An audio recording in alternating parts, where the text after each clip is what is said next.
ভাবতে পারছে না। জিমিন কিছু ভেবে পেতে পাবে না পেলে আর কিছু করার দরকার নেই। ভাবনার মাঝে জিমিন কল দিল। তে রিসিভ করে কানে ধরতেই জিমিন বলল, শোন, একটা আইডিয়া পেয়েছি, তবে কতটুকু কাজে দিবে বলতে পারছি না, কারণ এটার জন্য যা লাগবে আমাদের কাছে তা নেই। কে অবাক কণ্ঠে জিজ্ঞেস করলো, কি এমন লাগবে? জাঙ্কুক ভাইয়ের ছবি। ভাইয়ের একটা ছবি কাগজে ছাপিয়ে দিয়ে ভার্সিটির দেয়ালে লাগিয়ে দেবো। সেই ছবির নিচে লেখা থাকবে, জাঙ্কুক আহমেদ প্রেম করার জন্য পাত্রী খুঁজছে, কিন্তু কোনো মেয়ে তাকে পাত্তা দিচ্ছে না।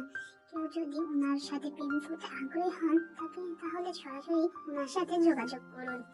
কে প্রফুল্ল হয়ে বলল, সেই তো ওনার ছবি তো কোনো আনা ব্যাপারই না, ওনার ফেসবুক আইডিতে নিশ্চয় আছে।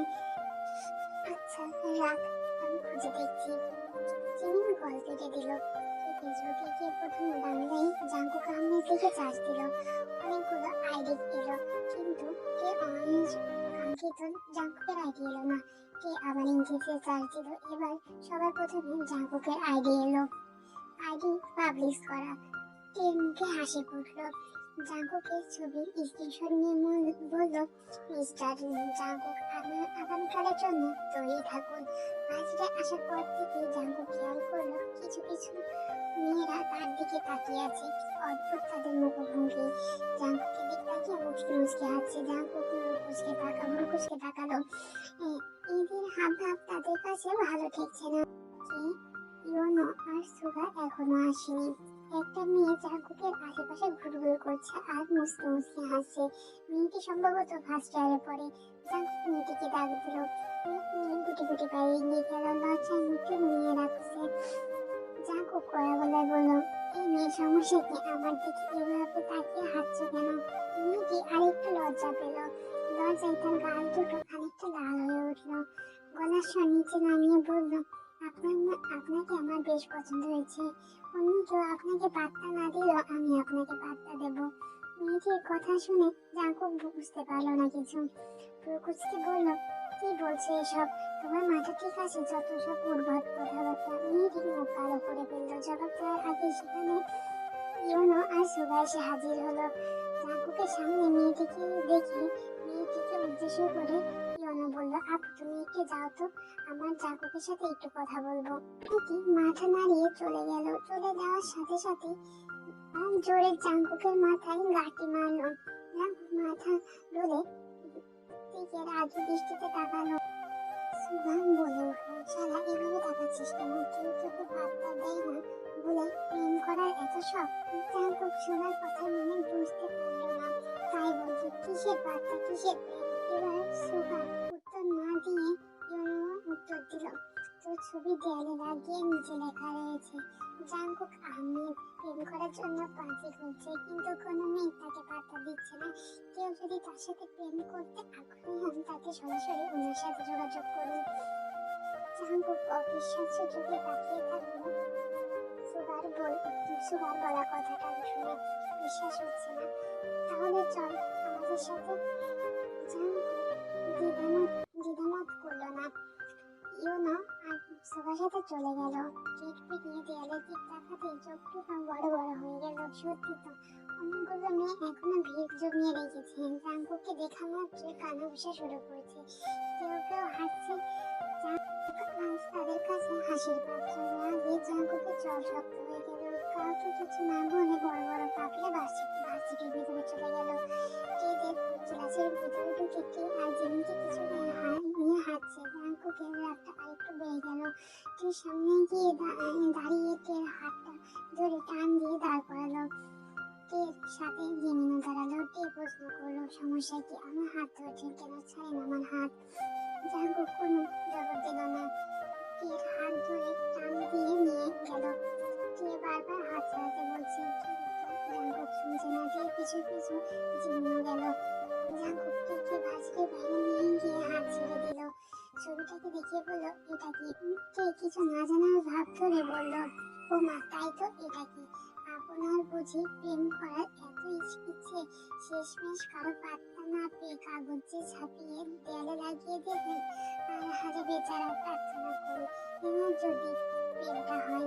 জাঙ্কুক বুঝতে পারল কে এই কাজটি করেছে। সেটা কিছুতেই স্বীকার করবে না। তাই নিজের রাগ সংযত করে বলল, আমাকে এভাবে ভাইয়া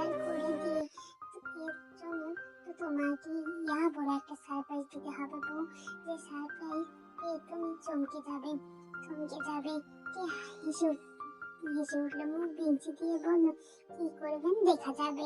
আজ ভার্সিটিতে আসতে দেরি হয়ে গেছে, অবশ্য জিমিনের জন্য দেরি হয়েছে।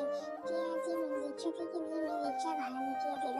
ভাড়া মিটিয়ে পেছনে গিয়ে তাকাতেই চোখ গেল ভিড়ে জমে থাকা মেয়েদের দিকে। কাল যেখানে জাঙ্কুকের ছবি লাগিয়েছিল সেখানেই মেয়েদের ভিড় জমেছে। কে মুখে ফুটে উঠলো হাসি। সকলে তাহলে এখনো জাঙ্কুকের ছবি দেখছে। টিয়া জিমিনকে বলল, দেখছিস উনি সবার কাছে কিরকম ভাইরাল হয়ে গেছে, চল আমরা একটু দেখে আছি। জিমিন আজকে সেদিক পা বাড়ালো। ভিড়ে জমে রাখা মেয়েগুলো কেমন করে যেন তাকাচ্ছে দিকে, দেয়ালের দিকে তাকাতে কে হতভম্ব হয়ে গেল। জিমিনও কম অবাক হলো না, অবাক হয়ে কিছুক্ষণ থমে দাঁড়িয়ে রইল। চেতন ফিরে পেতেই হাসতে শুরু করলো। জিমিনকে হাসতে দেখে কে চোখ তাকিয়ে তাকালো, কিন্তু জিমিন সেই দিকে পাত্তা দিল না। সে হাসতে লাগলো। কে বিরক্ত হয়ে রাগী গলায় বলল, এমন একটা অবস্থায় তোর হাসি পাচ্ছে? আমার তো যাচ্ছে রাগে শরীরটা চলে যাচ্ছে। কে কথা কানে গেলেও জিমিন হাসা থামালো না। কোনো মতে মুখ চেপে ধরে হাসি থামিয়ে বলল, তো হাসবো না? দেখতে যা কাহিনী দেখছি তাতে না হেসে উপায় আছে? একজন থেকে আরেকজন এক ঘাটে উপরে। উফ দোষ, তুই যেমন তোর বরটা ঠিক তেমন, দুজনের মধ্যে এত মিল, আমি তো জাস্ট হাঁ হয়ে গিয়েছি। কে কড়া দৃষ্টিতে তাকালো, কিন্তু তাতে জিমিন তার মতোই রইল। কে দীর্ঘ নিঃশ্বাস ফেলল। প্রচন্ড রাগ লাগছে তার। জিমিনের দিকে তাকিয়ে বলল, একদম হাসবি না তুই। আমার এই অবস্থা দেখে তোর খুব হাসি পাচ্ছে, তাই না? তুই আমার বান্ধবী, আমার এই অবস্থায় তুই হাসছিস? জিমিন মুখ ভেঙচি দিয়ে বলল, কি এমন অবস্থা হয়েছে? আজকে তোর যেমন লাগছে? গতকাল জাঙ্কুক ভাইয়েরও ঠিক এমনই লেগেছিল। আমি তো মানা করেছিলাম এসব করতে, তখন তো শুনিসনি, এখন বুঝ। আবার দেয়ালের দিকে তাকালো, যেখানে জাঙ্কুক আর টিয়ের একটি ছবি লাগানো। ছবির নিচে লেখা রয়েছে, এদের রিলেশনের আজ 2 দিন, সবাই এদের জন্য দোয়া করবেন যাতে দুজনের রিলেশন বিয়ে পর্যন্ত পৌঁছে যেতে পারে। এই লেখাটা পড়ে আবারও জ্বলে উঠল। প্রচুর রাগ লাগছে তার। জিমিনকে উদ্দেশ্য করে বলল, আমি তো ভেবেছিলাম আমি কিছু করবো না, তুই তো ফোন করে আইডিয়া দিলি, এখন সব দোষ তোর। তুই আইডিয়া না দিলে আমি এমন কিছু করতাম না। জিমিন এর কথায় হা হয়ে গেল, বিদ্রুপ করে বলল, এই জন্যই তো লোকে বলে, যার জন্য করে চুরি সেই বলে চোর। আমি কি তোর কাছে গিয়ে বলেছিলাম কি জাকুব ভাই সাহায্য করার জন্য আইডিয়া পেয়েছি, তুই আমার আইডিয়া ফলো কর? জবাব দিল না, চুপ করে রইল। জবাব দিবেই বাকি। জিমিন তো আর যেচে আইডিয়া দিতে আসেনি। কে চুপ থাকতে দেখে জিমিন আবার বলল, আমি এসব কিছুই বলিনি, উল্টো তুই বলেছিস জাঙ্কুক ভাইকে সাহায্য করার জন্য আইডিয়া দিতে। আমি মানা করতে জোর করে করেছিস, আর এখন সব দোষ আমার হয়ে গেল? জিমিনের দিকে মুখ ছোট করে তাকালো, তারপর করুণ স্বরে বলল, এসব বাদ দে, এখন বল এই কাগজ কি করব? সকলে কিভাবে দেখছে? জিমিন সাথে সাথে জবাব দিল, একটা রঙিন কাগজ নিয়ে এটার উপর লাগিয়ে দে, তাইলে রঙিন কাগজের আড়ালে এই কাগজটা ঢেকে যাবে, তখন আর কেউ দেখতে পাবে না। তাতে রাজি হলো। দোকান থেকে একটা কালো রঙের কাগজ নিয়ে এলো, দেয়ালে লাগালো, কাগজটার উপরে কালো রঙের কাগজ লাগিয়ে দিল। ব্যাস, ভিতরের কাগজটা আর দেখা গেল না। হাসি মুখে বলল, এবার শান্তি, এখন আর কেউ দেখতে পারবে না।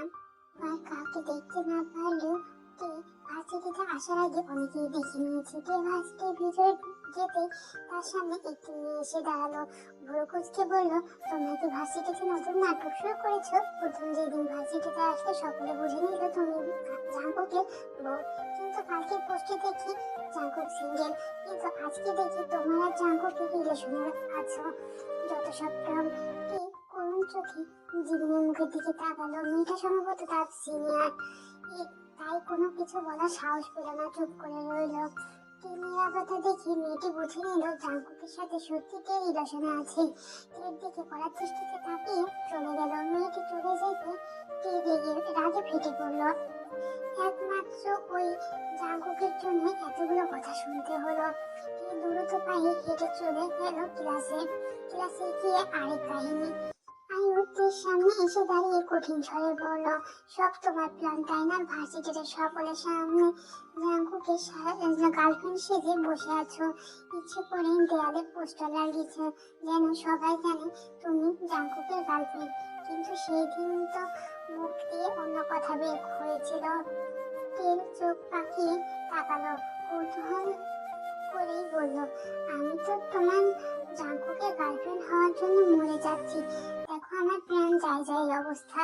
বেঁচে থাকার জন্য দেয়ালে পোস্টার লাগিয়েছি।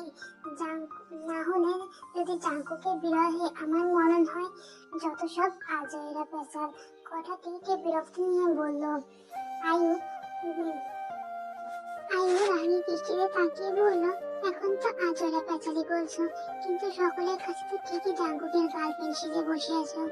কি দু চোখ বন্ধ করলো, এসব যন্ত্রণায় মাথা ব্যথা শুরু হয়েছে। আয়ুর কথার জবাবে জিমিন বলল, দেখো আপু, এখানে কি কোনো দোষ নেই। আপনি কিছুই জানে না। এখানে যা কিছু করছে জাঙ্কুক ভাই করছে। তুমি তোমার জাঙ্কুক ভাইয়ের সাথে কথা বলে নিও। বলে জিমিন টেন হাত ধরে ক্লাসে চলে গেল। ঠিক ক্লাসে বসে ক্লাস শেষ হওয়ার অপেক্ষা করতে লাগলো। অপেক্ষা করতে লাগলো কখন ক্লাস ছুটি হবে। সেই ক্লাসে আসার সময় একবারও জাঙ্কুককে দেখতে পায়নি। অতএব ছুটির জন্য অপেক্ষা করা ছাড়া আর কোনো উপায় নেই তার। ক্লাস শেষে ছুটির ঘন্টা বাজলো। জিমিনি ক্লাস থেকে বের হলো। মাঠের মাঝখানে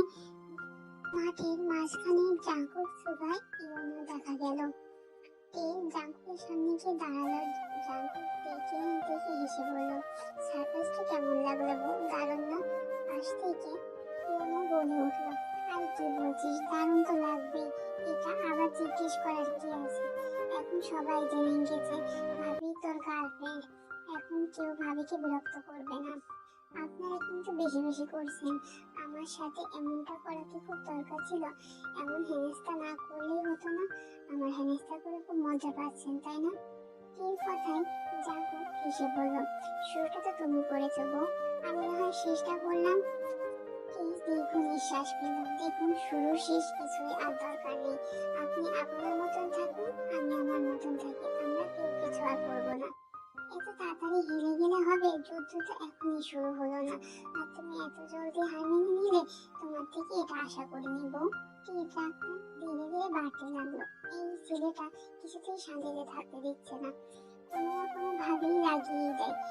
তবুও শীতল কণ্ঠে বলল, আমাকে বউ বলবেন না, আমি আপনার বউ না। এমন ভাবে কথা বলা জাঙ্কুকের সহ্য হচ্ছে না। রাগিয়ে বলে উঠলো, রেস্টুরেন্টে তুমি তো বলেছিলে আমি তোমার বর বলে তুমি আমার বউ। তো বউকে বউ বলবো না? তুমি যতই বলো আমি ততবারই তোমাকে বউ বলবো। যতই বলো আমি তোমাকে বউ বলবোই। জাঙ্কুক তার কাজে সফল হলো। বেশ ভালোভাবেই রেগে গেল। রেগে দাঁতে দাঁত কিরমির করে বলল, কে রাগে গলায় বলো, এই যে মিস্টার, ভালো কথা বললে ভালো লাগে না বুঝি? আমি যে ভালোভাবে কথা বলছি আপনার কানে শুনতে পাচ্ছেন না, নাকি কানে তুলো বুঝে রেখেছেন? আপনার সাথে রেগে কথা না বললে আপনার শিক্ষা হয় না?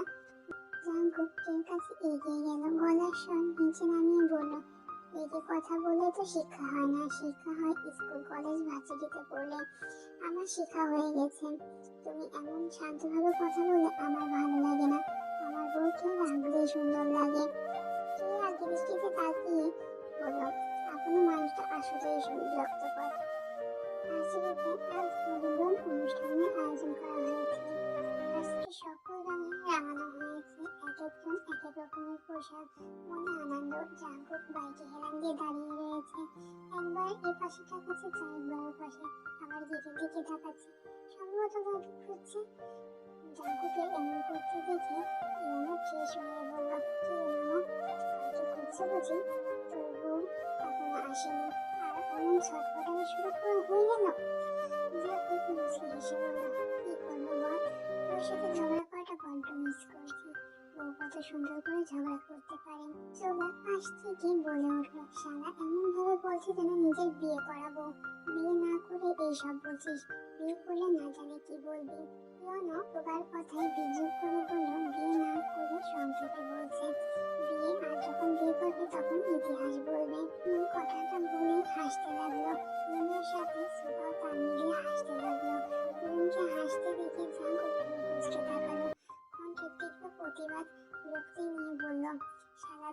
একটু বেশি বুঝিস, বেশি বুঝতে যা ইচ্ছে তাই বলে দাঁত কেলিয়ে হাসিস। জাঙ্কুক কথাটি বলে আবারও গেটের দিকে তাকালো। তখনই নীল শাড়ি পরা স্ত্রীকে দেখতে পেল, চুলগুলো ছেড়ে রাখা, এসে জিমিনের সাথে কথা বলছে। হট করে উঠে দাঁড়ালো রুমা আর চোরাকে উদ্দেশ্য করে বলল, তোরা দাঁড়া, আমি আছি। জাঙ্কুক চলে গেল। স্ত্রীর সামনে গিয়ে দাঁড়িয়ে হাসি মুখে বলল, এই বউ, আজকে শাড়ি পরেছ, শাড়িতে কিন্তু তোমাকে সত্যি সত্যি বইয়ের মতন লাগছে। হুট করে জাঙ্কুকের সামনে চলে আসা একটি হকচকিয়ে গেল। জাঙ্কুকের কথার পরিপ্রেক্ষিতে কোনো কথা বলতে চাইল না, তাই মন ঘুরিয়ে পাশ কেটে চলে যেতে চাইল। টেকে চলে যেতে দেখে জাঙ্কুক আবার সামনে এসে দাঁড়ালো, আগে নিয়ে বলল, ও বুঝি কথা বলবে না? কে আবারও জবাব না দিয়ে চলে যেতে চাইল। তখন মনে হলো কে চলে যেতে চাইলে জাঙ্কুক আবারও সামনে এসে দাঁড়াবে, তাই কে বাধ্য হয়ে জবাব দিল, দেখুন আমি কোনো ঝামেলা চাচ্ছি না, তাই আমাকে বিরক্ত করবেন না। কে বলা কথাটি জাঙ্কুকের মনে মনে মেনে নিল। আজ সেও ঝগড়াঝাটি করতে চায় না, কিন্তু তাও কে ডাক মুখটা দেখে মিছিমিছি বলে উঠল, বিরক্ত না করলে কিভাবে হবে? তোমরা বিরক্ত না করলে যে আমার শান্তি লাগে না গো। কে রাগে দৃষ্টিতে তাকালো। যেই না মুখ খুলতে যাবে তখনই জাঙ্কুক হাতের ইশারায় থামিয়ে দিয়ে হেসে বলে উঠল, আর আমি এমনি মজা করছিলাম, রেগে রণচন্দ্রের রূপ ধারণ করার কোনো দরকার নেই। সে স্থির হয়ে দাঁড়িয়ে রইল, কথা বাড়ালো না। তার ইচ্ছে জাঙ্কুক সরে গেলে চলে যাবে, কিন্তু জাঙ্কুক সরে গেল না, ঠায় দাঁড়িয়ে রইল। কে বিরক্ত হয়ে বলল, পট সার্ভেন্ট তো নাকি? জাঙ্কুক সরে দাঁড়ালো। কে আর জিমিন চলে যেতে পা বাড়ালো। জাঙ্কুক ঘুরে দাঁড়িয়ে চলে যেতে নিলে একটি অশ্রাব্য ভাষায় কানে এলো। কেউ একজন বলে উঠল, নীল শাড়ি পরা মেয়েটাকে দেখছিস? মাটা কিন্তু সেই। দাঁড়িয়ে পড়লো, আবার পিছু ফিরে দেখলো দুইটা ছেলে দাঁড়িয়ে আছে, দুইটাই জাঙ্কুকের ক্লাসের বখাটে ছেলে। জাঙ্কুক চোখ মুখ শক্ত হয়ে গেল, একবার চোখ উঠিয়ে কের দিকে তাকালো। কের গায়ে জড়ানো নীল রঙের শাড়িটা দেখে আর একটু রাগ বেড়ে গেল। ছেলে দুটোর সামনে গিয়ে একটু ফর্সা ছেলেটাকে উদ্দেশ্য করে বলল, সমস্যা কি তোর? মেয়ে দেখলেই তোর গায়ে চুলকানি ওঠে? মেয়েদেরকে সম্মান করতে জানিস না? তাহলে আজ এই পর্যন্তই। আমার ভিডিওটা যদি ভালো লেগে থাকে লাইক কমেন্ট সাবস্ক্রাইব করে দিও। পরবর্তী পার্টের জন্য অপেক্ষা করো। Bye bye.